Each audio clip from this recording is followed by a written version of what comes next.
Hello, Exerting Softball. It's Carrie, and I am here at the Patriot game again with Miss Susie Williamson, a coach at the Virginia Glory, and we go way back. And I really wanted to tap into her because she coaches a team that really started when I was there in 2007 to get started. So really, as far as major programs go, you're kind of young in that process, but you've been able to coach through all of the transitions of being a starting program and then having kids going into that recruiting process. So can you give some advice to those kids that are that 13, 14 age that are transitioning truly just from that 10, 12 in development and fundamentals, which we want them to keep developing and have fundamentals, but going into beginning recruiting, because recruiting is starting earlier and earlier, and we know it's about how you network and how you market and who you know and all that good stuff. What would be some advice that you would give to the players, and then I'll circle back and ask you about the parents?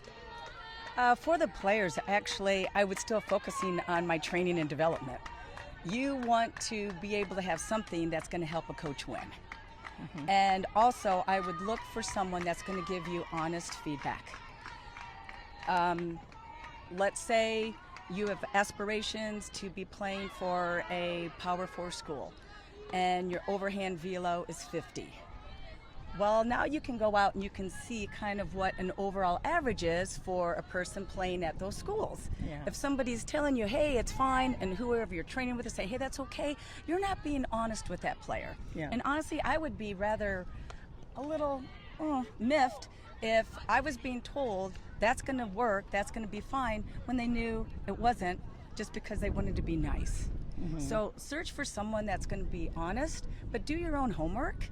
You can go and see the things. All that stuff is out there. And so then you have like kind of an expectation, and then you're building your own roadmap on what I need to do. Absolutely.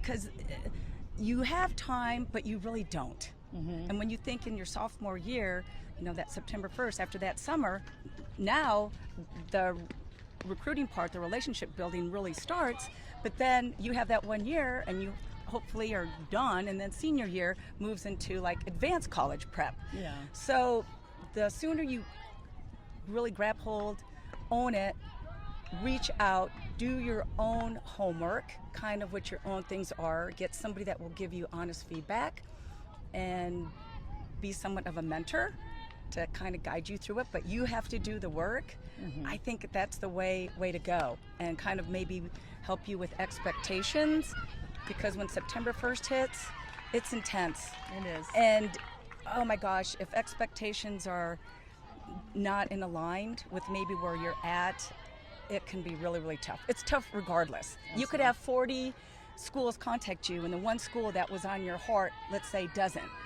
All you do is focus on that one school. Right. So right. It is a mindset, and I think the earlier you get started, and the more you ask questions of the people around you that have already been through it, so you're educated. Exactly. That's what. Absolutely. You really want to own it. Don't put the keys to your recruiting process in somebody else's hand. Drive your own car, and use those resources around you to help you. Absolutely. Well, let's do one short follow-up with that. If there was one piece of advice that you give to your parents as players come to you, prepping for the Sadie's 27s. Here it is. Yeah. It's July. Yes. It's Yeah. right around the corner. Yeah. September 1 is coming. What would be the one golden nugget you would give to a parent for a child of a 2027? Well, I kind of put my hat on there too, because I was in that situation a couple years ago. And reminding that it's not about me as a parent.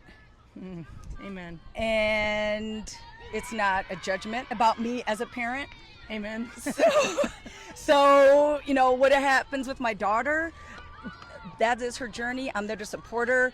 But it's really not about me, and that is so hard, because then when you see maybe things not unfolding how they would like, I mean, particularly, again, moms, we kick into mom mode. Yeah. And we don't like to see our little puppy, you know, hurting, but that's part of it. Mm-hmm. And gosh, I know I would say things to parents, and then I'd have to remind myself, hear my voice in my own head reminding me of the words, because it really is a challenge.